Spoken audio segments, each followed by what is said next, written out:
नमस्ते दोस्तों and welcome back to my YouTube channel. आज हम techniques of scientific management revise करेंगे, जो कि हमारा चैप्टर नंबर 1 का लास्ट टॉपिक है। Let's start the revision. Some of the major techniques of scientific management are as follows.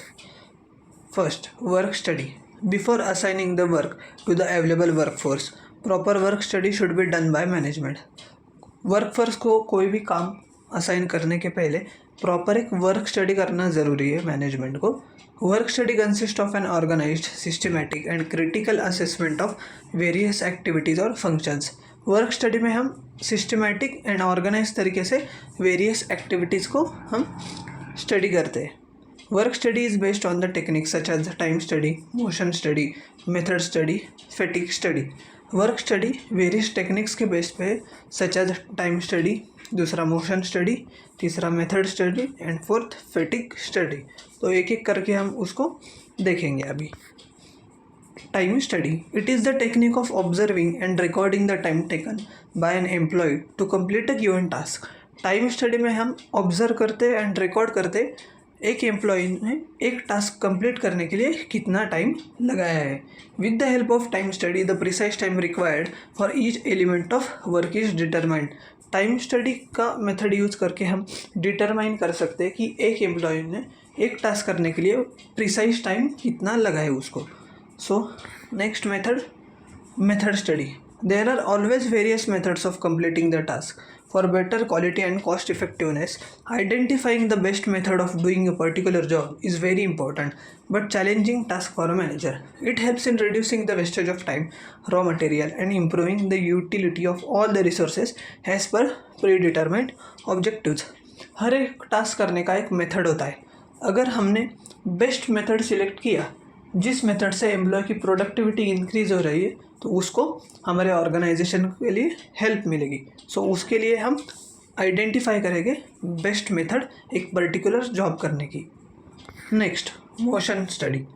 The study of required motion means movement of an employee as well as machine while completing a particular task is very important. It is helpful in eliminating unnecessary motions.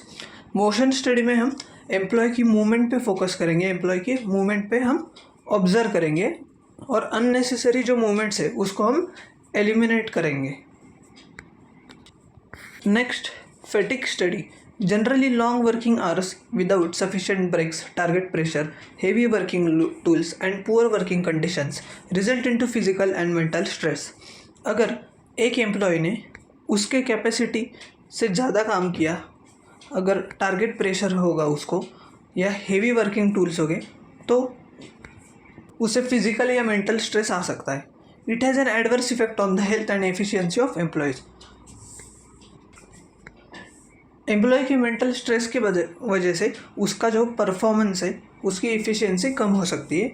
इसके लिए हमें fatigue का study करना बहुत important है, जिससे employ की operational efficiency increase होगी।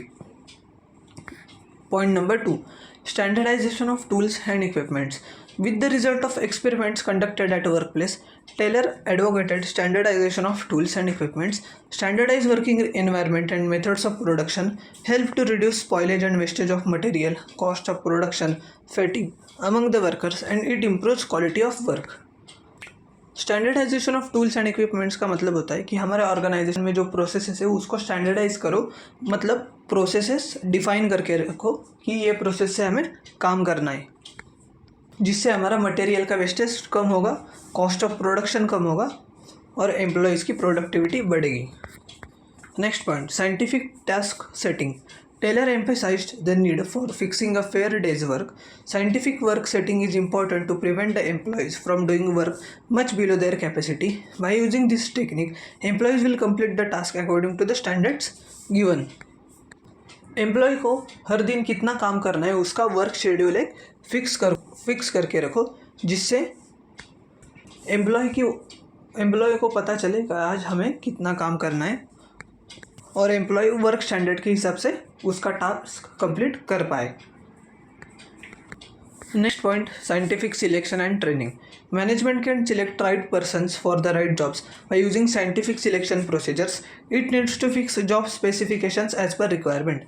Employees are selected according to predetermined standards in an impartial way. After selection, management should provide the proper training programs to increase their efficiency. Management को job के position के हिसाब से एक right candidate select करना होगा जिससे वो टास्क एम्प्लॉय अच्छे तरीके से कर पाए। अच्छे कैंडिडेट को सिलेक्ट करने के लिए एक जॉब स्पेसिफिकेशंस फिक्स करके रखो, उस हिसाब से एम्प्लॉयज़ को सिलेक्ट करो। एम्प्लॉयज़ को सिलेक्ट करने के बाद उसको प्रॉपर ट्रेनिंग प्रोग्राम्स प्रोवाइड करो जिससे एम्प्लॉयज़ की एफिशिएंसी इंक्रीज होगी। Then last point, functional organisation. In this concept of Taylor, planning is separated from implementation. Taylor के हिसाब से प्लानिंग को सेपरेट रखो और उसका इम्प्लीमेंटेशन को सेपरेट रखो। That means planning is done by different people and actual work is supervised by different people. Planning के लिए दूसरे लोग होंगे एंड उसको एक्चुअल वर्क जो सुपरवाइज करना है उसके लिए अलग लोग होंगे। Thus every worker will be supervised by 2 different sets of supervisors. हर एक वर्क को 2 different sets of supervisors supervise करेंगे। He recommended tool 8 foreman to control the various aspects of production. They are categorized as follows. At planning level, route clear tells how work moves from one machine to another.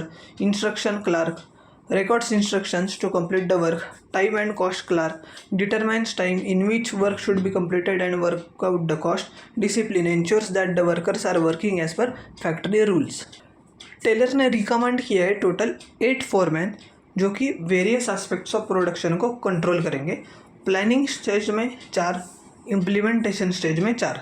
एक होगा routine clerk जो हमें बताएगा कि work कैसे move करता है one machine to another.